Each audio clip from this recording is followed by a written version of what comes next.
And one. Good afternoon, good morning, or good evening, wherever you are in the world. Thank you so much for helping us celebrate International Women's Day.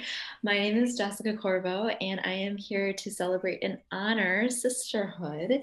And Miss Genea is one of my nearest and dearest. She is incredible with all of the work that she does with the subconscious mind. I love the fact that she knows how to show up for herself and knows how to show up for other people. I like her raw honesty. I love on how she celebrates the different quirks in her world, both external and external. I love on how she is able to call BS in very gentle ways and then help you work through all of that BS. And I love the fact that she just has that beautiful balance of being able to balance that masculine and feminine energy. So being able to do and execute versus being able to be. And for that, I just have a lot of gratitude and a lot of love in my heart and just a tremendous amount of desire to celebrate. So, without further ado, we are going to be talking about self sabotage in this session. And Miss Genea is going to walk us through a bunch of different background information and a couple exercises. And with that said, thank you for letting me celebrate you for International Women's Day and take the away. Thank you. I'm super excited to be here. And when you knew that I had a lot on my table, and you were like, I don't know. I don't know. Should I ask her? Should I ask her? Wait, let me have her make that decision for herself. And I was so excited and ready to jump in. I talk about a lot of stuff, and self sabotage is one of my main things. But today I want to talk about some aspects that we as women unconsciously self sabotage ourselves. And I've been wanting to talk about this stuff for a long time. So, y'all will have to forgive me if I'm a little choppy about some of it because I haven't said most of this stuff out loud ever before. So, we're going to dig in and for those of you that don't know me, I am an elevation guide, and my name is Genea Barnes. And I grew up with not the most conventional childhood. I had a lot of trauma. I had more trauma than the average person. When I was almost 5 years old, I held the hand of my best friend while he died. He was a Vietnam vet and a junkie, and he had just OD'd. I was tied up and locked in the closet multiple times and left overnight by the babysitter's kids. I was sexually assaulted at age 6, again at age 8. I was almost abducted 3 times. I grew up around a lot of drugs and alcohol, and all of this happened before the age of 9.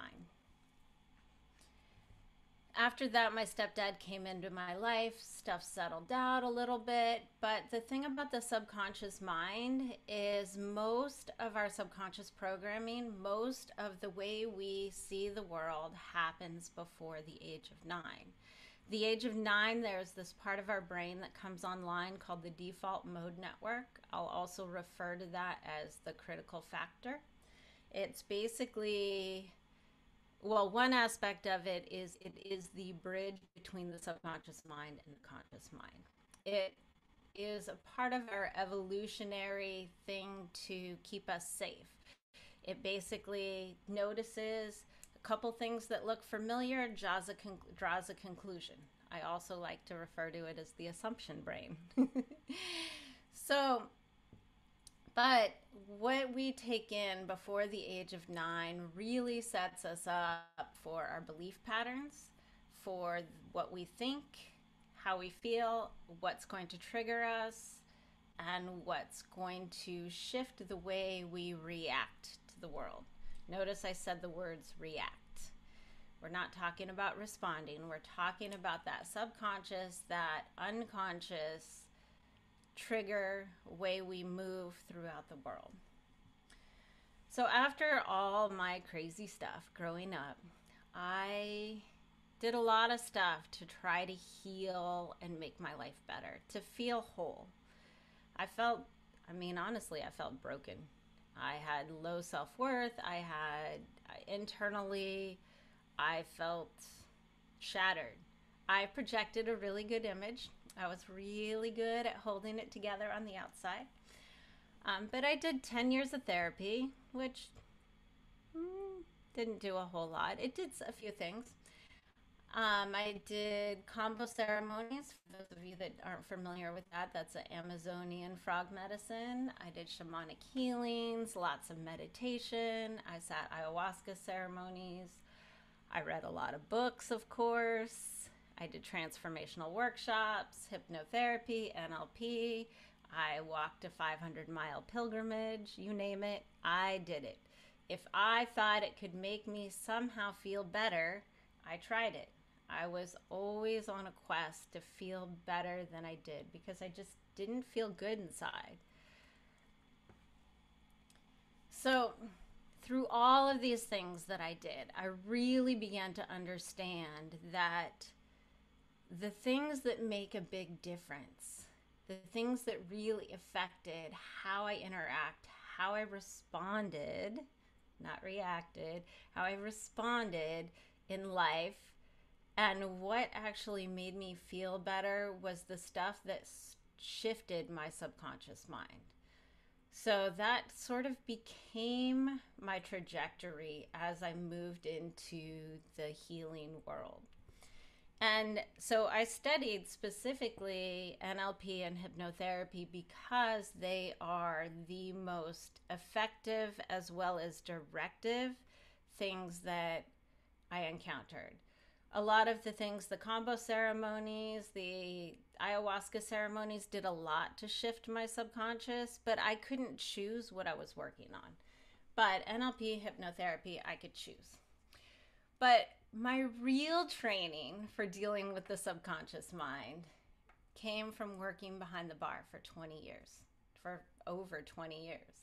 And this is where I really got to understand that dynamic dance between the conscious and the subconscious mind. So when we drink, we dampen that critical factor, that default mode network. It softens it so that bridge becomes more fluid between the subconscious and the conscious mind. And the subconscious mind remembers everything. So remember when I said earlier how the subconscious mind is basically programmed for the most part. We obviously add additional programming and whatnot as we grow, but the bulk of it happens before the age of 9. So it remembers everything. And it's, if something's tied to emotion, or if it is repeated ad nauseum, it will become a part of your subconscious programming. Now, when I was behind the bar, I saw people at their best. I saw them at their worst. I saw how they would show up and be one way. A couple drinks later, they would be a completely different person. I saw them sit with their regrets. I saw them run from their pain, face their biggest fears, and celebrate their biggest accomplishments. I saw them change into different people, but yet some people really didn't change all that much. So what was the difference? What was the difference? So I learned also how to speak to people in all these different places, these different levels of their consciousness. I learned how to diffuse and reason with people in their conscious mind and in their subconscious mind. But in reality, I'd been doing this since I was a little kid because I always grew up around drugs and alcohol. I was always tracking for what didn't match what people said and what was going on with their actions. And these splits, this dichotomy always has to do with the subconscious mind believing something and the conscious mind thinking or wanting something. And for me, it was a survival technique to notice that. But now it's a way that I get to help you guys transform your lives, which makes me super excited. So we're going to do a handful of exercises here. And the first one, I want to show you just how easy it is to program your subconscious mind, especially when emotions are involved. So first, I want you guys to think about a time that you felt totally empowered.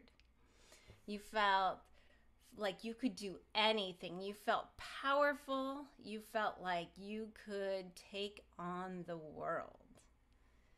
I'll give you guys a moment to think of a time.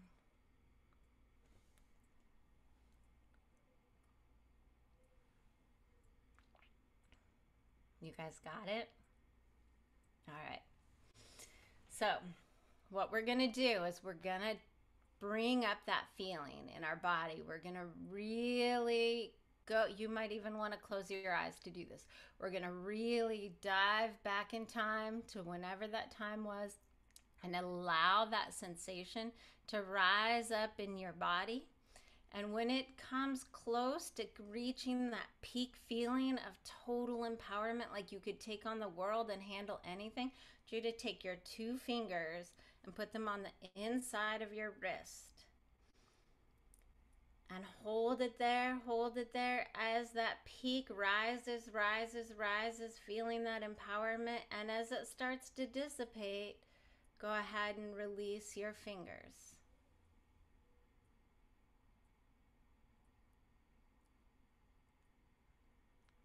And now I want you to say your telephone number backwards.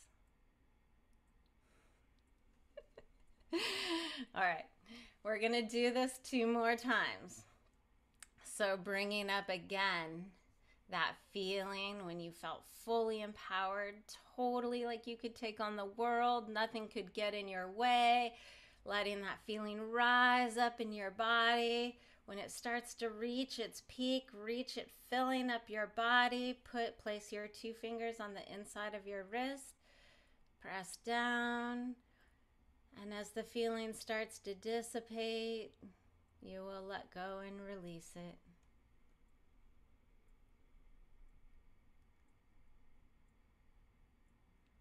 And then I want you to think about what color orange, purple, and green make if you mix them all together.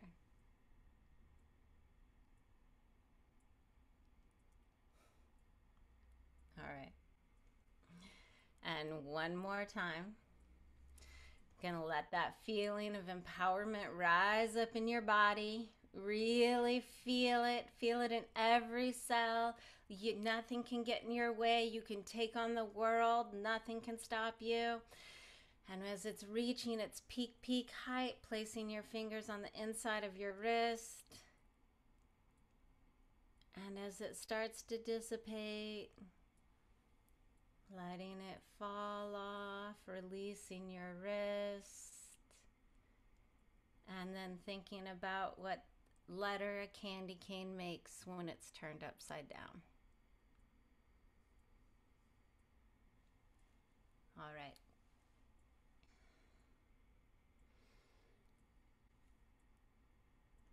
Everybody back? All right.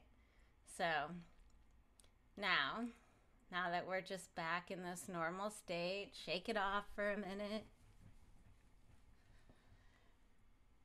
And I want you to go ahead and touch that spot.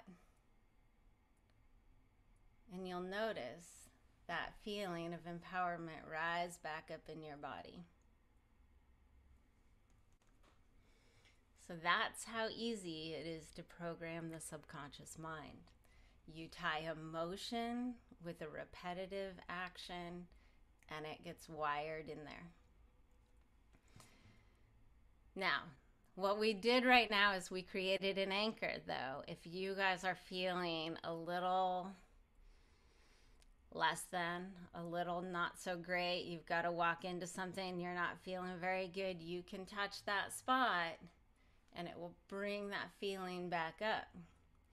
You can also, if you think about it in a moment when you feel really, really full of empowerment, touch that spot again, you'll make it stronger. So this is a tool that you have at your disposal now for empowerment whenever you want.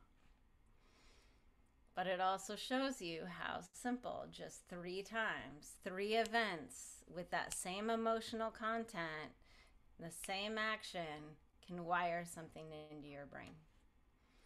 It's also just like a song. You remember, you have a song associated with a particular feeling.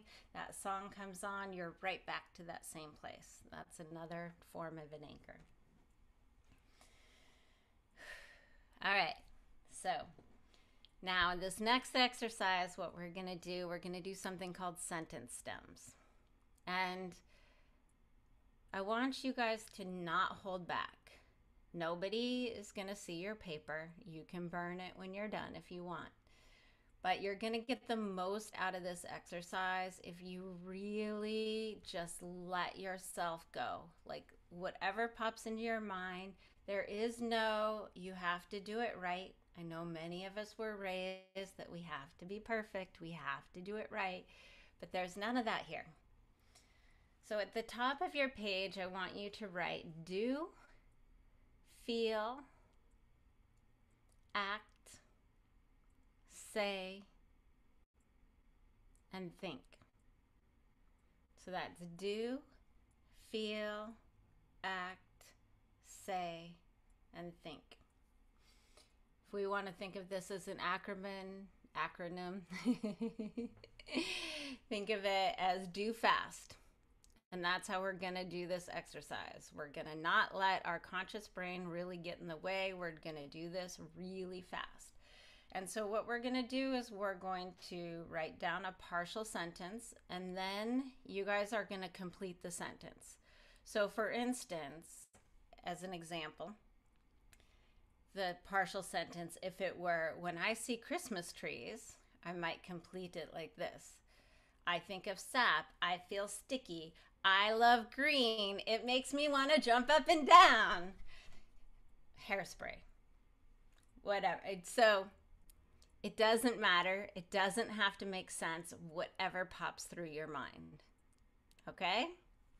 So this first sentence, it's a little bit longer than when I see Christmas trees, but I want you guys to think about walking into a meeting, you showing up for an interview or an investment meeting, some sort of event where you have to show up and the person on the other side of the table or the other side of the desk is somebody that's holding the key for something you need, whether it's a job, whether it's funding for your nonprofit, whether it's a collaboration, whatever it might be, sponsorship.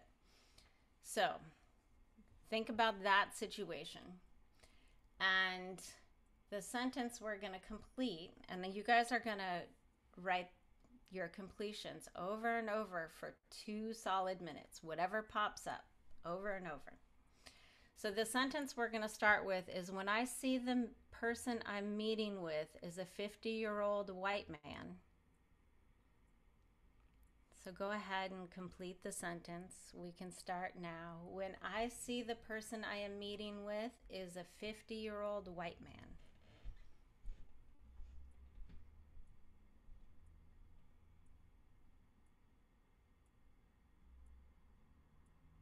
I'll repeat it again. When I see the person I am meeting with is a 50-year-old white man, ...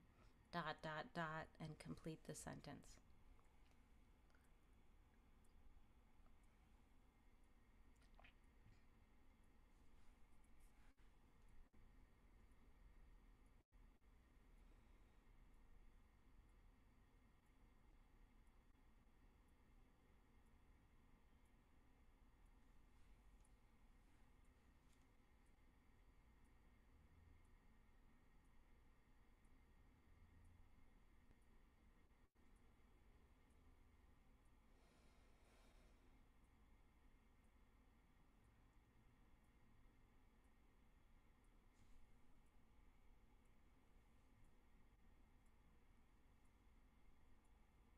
Remember not to think, just whatever pops up. You can look at your things, the do, feel, act, see, think if you need a little prompt. What do you do, feel, act, say, think?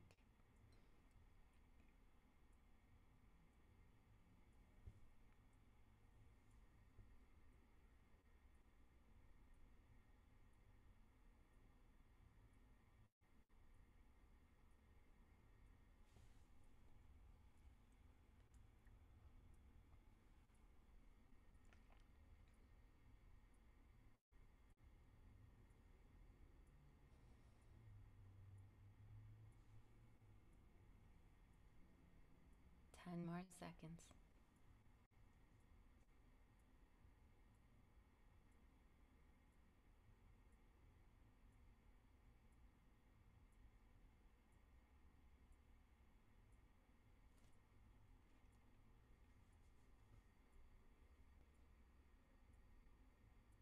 All right.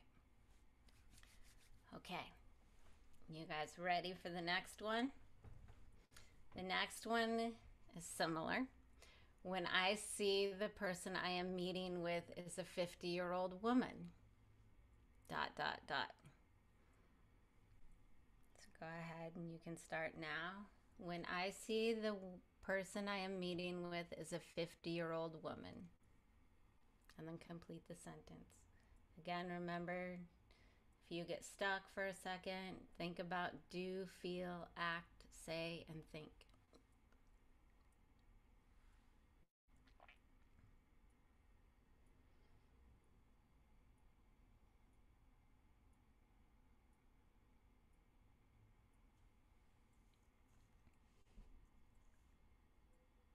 Remember, whatever pops through your head, even if it makes no sense, just write it down.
We got about 15 more seconds.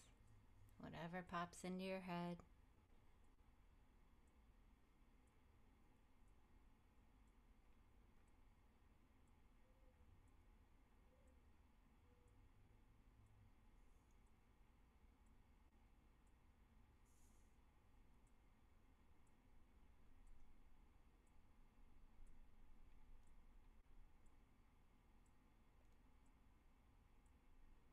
All right. All right. So before we do the next two, I want to tell you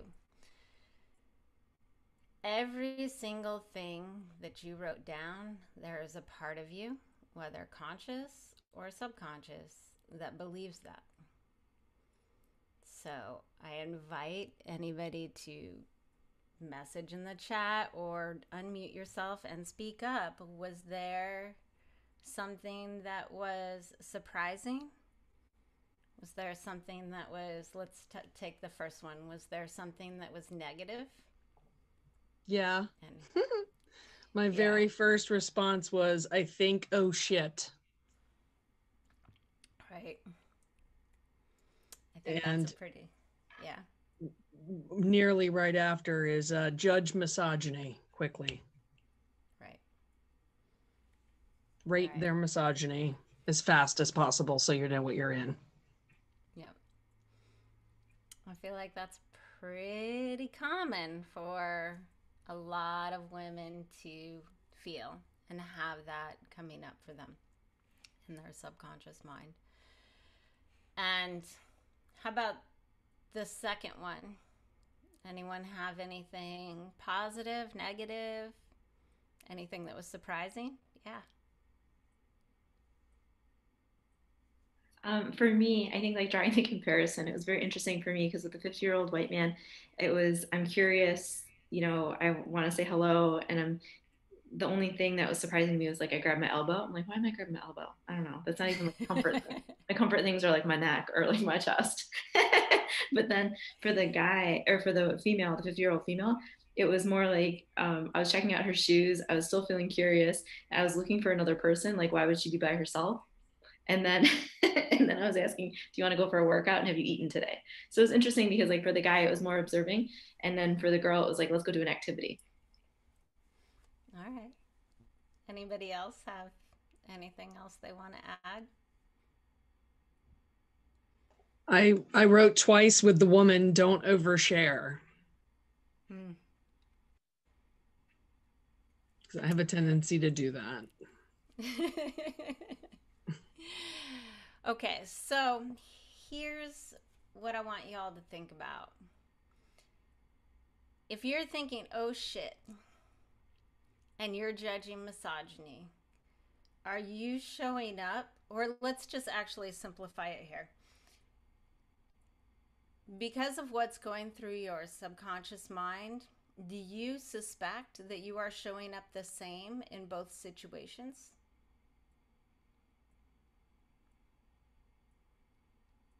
Probably not, right?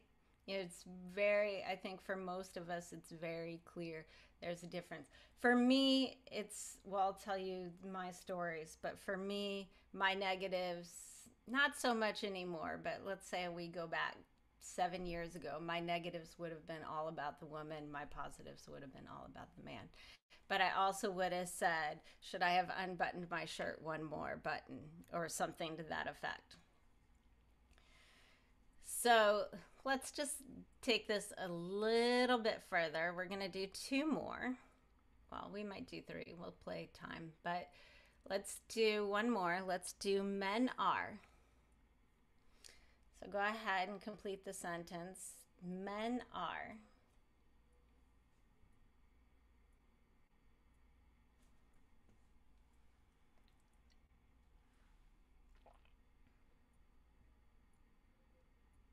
Remember, don't overthink. Just write the first thing everything that pops through your mind. If you get stuck, remember to look at do, feel, act, say, think.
And then we can wrap that one up. And then you guys can probably guess the next one's going to be women are. So go ahead and dive into women are and complete that sentence.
we can go ahead and wrap that one up. All right. So this information is basically just for you. It gives you some insight into what's going on in your subconscious mind, and gives you some insight as to what beliefs might be showing up in the way that you act. I really got started thinking about this a few years back when I was being interviewed for this article on women and discrimination. And I quickly realized her questions, I was not giving her the answers that she wanted. She was looking for something. She was looking for people and their experiences to prove her point about women and discrimination. And like I said before, when we're young, we take everything in, and this forms our basic belief structure and the stuff that's planted in our subconscious. But for me, my mom ran the show. She was the boss. She was a single mom. She was strong. She was controlling. She was very masculine in her way of being. And she also ground into my head that I do not need a man, that I am as good as a man, I am equal to a man. She did a lot of things wrong, but she did a few things right. So I did not have this conventional programming about male and female roles. And so I never walked into a situation thinking I would be discriminated against. Never. There's not one situation.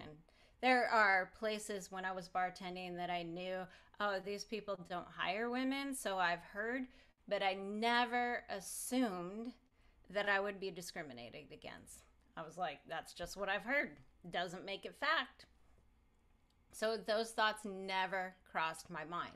And because of that, I always showed up knowing I had a lot of self-worth issues, but with this particular thing, I always knew that I was not any less than a man. And it affected the way I showed up. You guys can see very clearly that you have different subconscious beliefs, whether conscious or subconscious, about how you show up when there's a man in the room, how you show up when there's a woman in the room. And so because I never had that belief, I honestly didn't get discriminated against often. It still happened. It absolutely still happened. I was supposed to manage a bar that everything was in line. Everybody told me that it was going to happen. And I overheard the owner saying that he would never, ever let a woman manage his bar. But the thing is I didn't take that as a wound because I didn't have this subconscious programming that there was this emotional response about being discriminated against. I didn't have that programmed into me. Like we just programmed empowerment, you have these incidents in your life where this stuff gets programmed in you, and especially if it happens when you're young, if you're growing up in a situation where the man is kind of the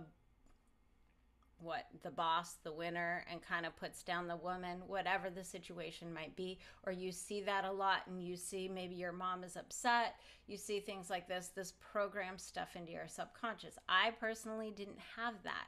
So it was very clear to me when I was discriminated against. It was also very clear that sometimes people would be discriminated or think they were discriminated against, but really it was just a subtle trigger activating a wound. So when you know that you have some of these triggers, like Caddy said that she wrote down, oh, track for the misogyny, that says that there's some wound that has programmed that into her subconscious.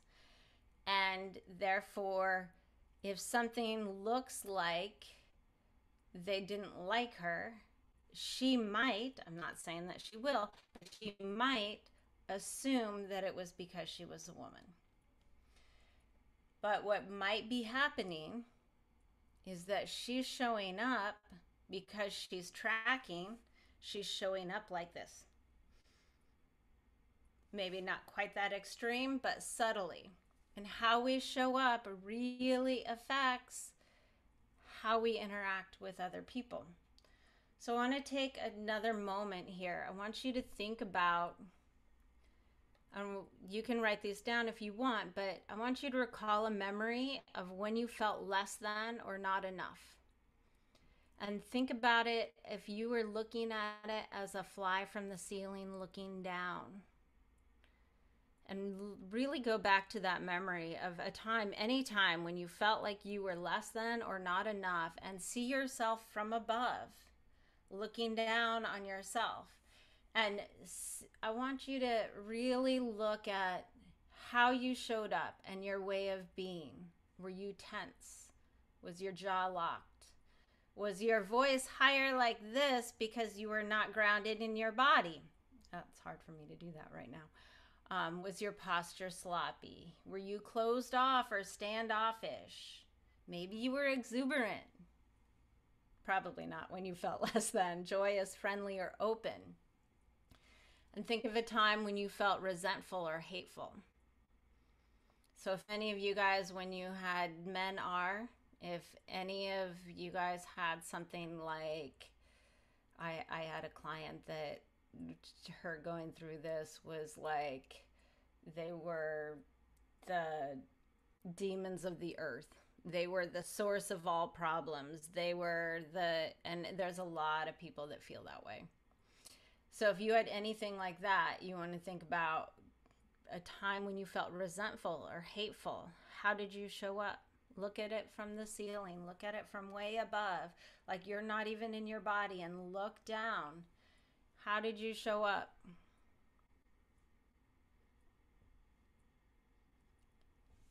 And then a time when you knew that you were going to be discriminated against. You heard stories.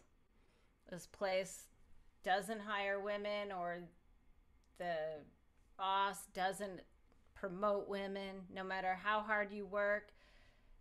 Think again from that place way high up in the ceiling. How did you show up? What was your way of being? Were you open? Were you friendly? Were you able to really convey all of your strengths, all of your power? And then let's go back to that very first memory we worked with, that anchor. Go ahead and tap that anchor. Let's pull back that feeling of empowerment. Tap it. And look at yourself there from the ceiling looking down. How did you show up? This is how you show up as your best self. And do you show up that way no matter who is on the other side of the table?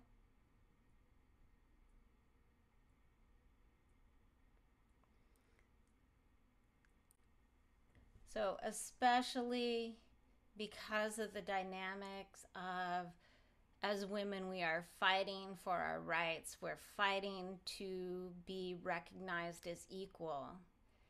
It's really important to know the subconscious stuff that we're bringing to the table. If we really want to be recognized as the equal, powerful beings that we are, because we are, we need to show up as our empowered full selves.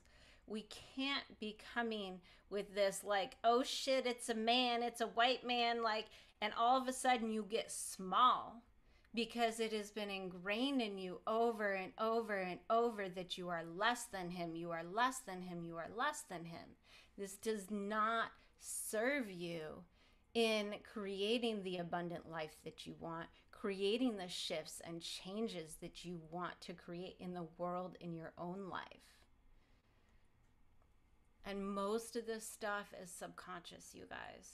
We think that we're showing up as our full empowered selves, but we don't even realize that these subconscious things cause us to shift our body language. The difference between empowered here versus this. It's subtle, but that might be just enough that if there's two people vying for the job and both of them are equally qualified, that little tiny shift might make a difference. Because who are you going to trust more to take the reins of some big project? The person that shows up like this or the person that shows up like this? It's subtle. It's very subtle, and most of us are not aware that it's going on.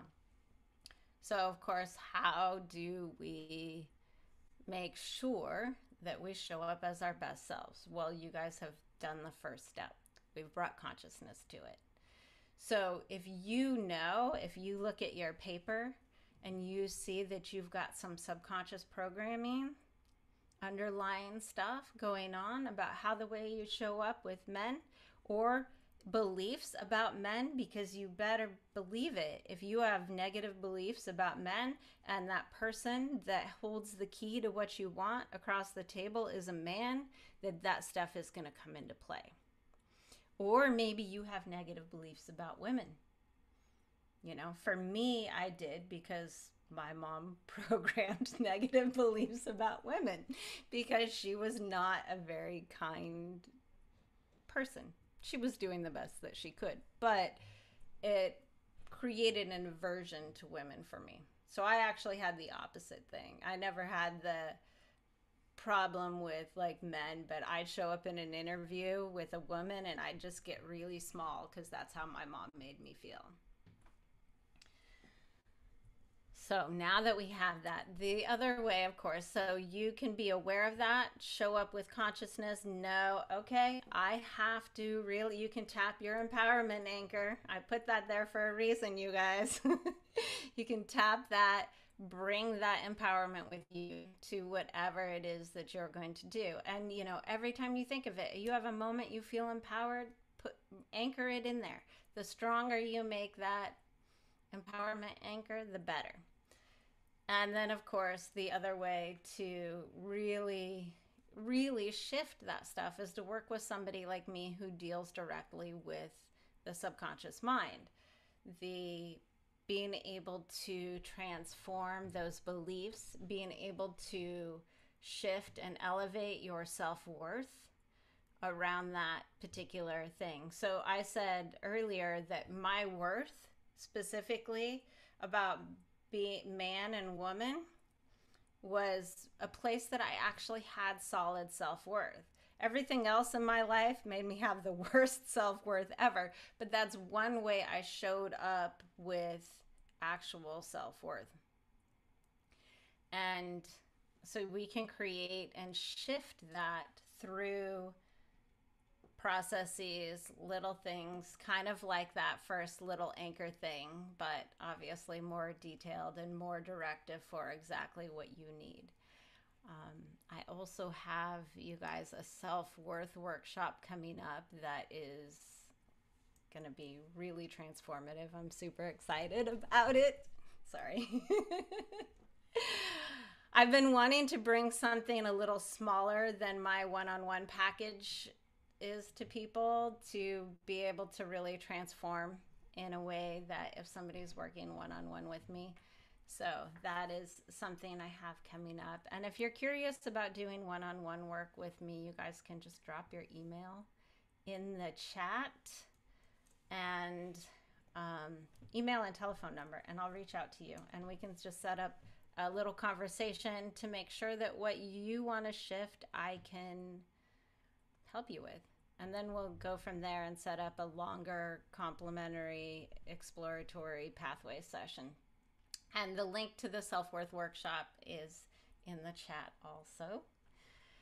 All right, now I'm curious though, do we have questions about this way? Questions, comments, observations about what we learned today about our subconscious mind and how we might be showing up in a way that potentially might be throwing a wrench in our outcomes and our results that we want to create? Anyone? Jessica? Is it normal when we're doing that exercise with thinking about when I see, 50-year-old like male versus female? is it normal that we actually have like a specific person in mind as opposed to like a general person? Like, did I just manipulate that toss by accident? No, I mean, we all have this. Again, it's like what's going on in your mind. It doesn't, there's no normal or not normal. Everybody's mind is totally different. We have a different map of our mind. That's one of the things that is really important about the work that I do is we get to work with your specific mind and how things are represented for you. So for your thing, when I say 50-year-old man, it shows up as a certain person. It probably doesn't look exactly like the person that showed up in Caddy's mind Yeah. or my mind. My guy is like balding a little bit here, which is so funny because I'm almost 48. And I think to myself, like, that guy that I pictured is so much older than probably 50 or my age. It's just kind of funny. But it's that perception again. What was our perception when we were little, when this idea was programmed into our mind of what a 50-year-old man looked like? So, yeah, there is no, yeah, whatever your mind does is just perfect. Yeah. Anybody else have any comments, questions? Yeah, well, it was interesting because some of the stuff could identify legitimately from a specific event.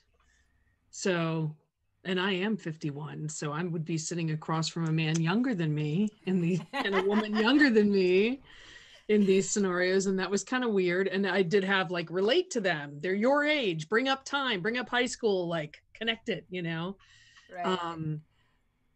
Yeah, but it was interesting to kind of see. Oh, yeah, that's not really obviously consciously. That's not true.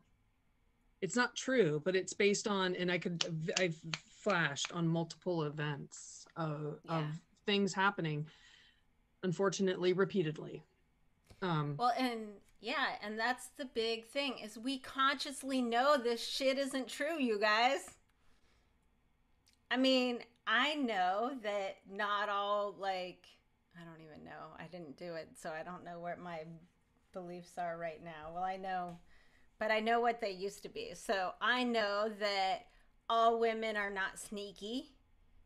I know that all women are not gaslighters and manipulative. My mom was a gaslighter, and so this was the stuff that I believed, and even though I consciously know that that's not the case, the subconscious part of you that's always trying to keep you safe. Here's the thing, you guys. It's always trying to keep you safe. It's tracking. It's tracking. Now, if you think you're in a relationship, like I'm straight, but pretend I was a lesbian. And if I was a lesbian and I was always tracking for how she was going to manipulate and lie and gaslight me, do you think that would play a role in how our relationship played out? Like, even if I wasn't conscious of it? Yeah, absolutely.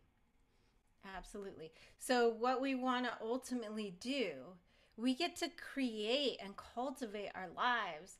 We get to choose who we want to be. But it takes work to bring our subconscious mind in line with what we want our conscious mind to be. So we move through our days all the time, knowing and thinking about what our conscious mind wants. We think about what we want to create, but until the subconscious and the conscious mind are in line, it's going to be really hard to get there because anytime you are not well rested, well fed, at ease, and at peace, your subconscious mind is going to pop up and take over the reins. It's going to run the show.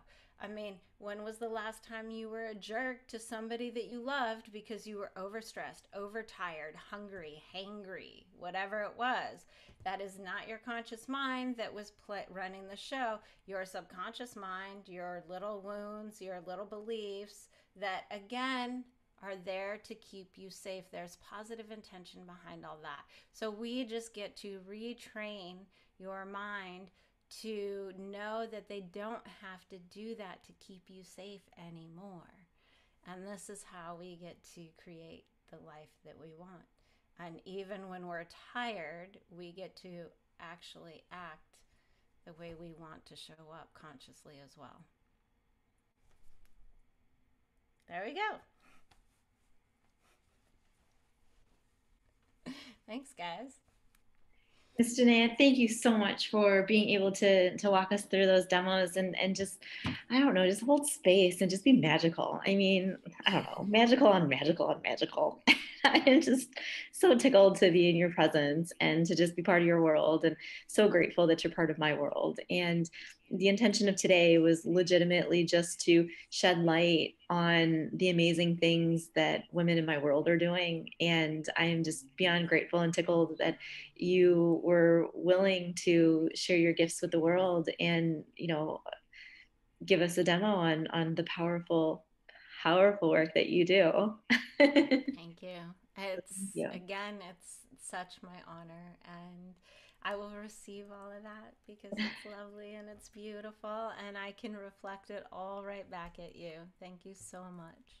One of the biggest compliments that I give when I talk about you is she's able to help you. You don't have to talk about it because I talk about a lot of stuff, and they're just like, Jess, we're not going to do that. Like, no. I'm like, she's not a therapist. I was like, she's better. She knows.